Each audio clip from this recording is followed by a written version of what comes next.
కొంతకాలం కిందట బ్రహ్మదేవుని ముంగిట రెండు ఆత్మలు కోరుకున్నవి ఓ వరం.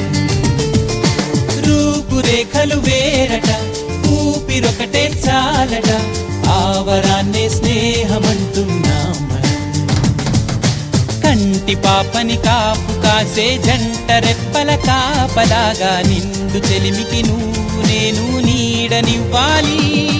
స్నేహమంటే రూపులేని ఊహ కాదని లోకమంతా నిన్ను నన్ను చూడగానే నమ్మి తీరాలి. కొంతకాలం కిందట బ్రహ్మదేవుని ముంగిట రెండు ఆత్మలు కోరుకున్నవి ఓ వరం.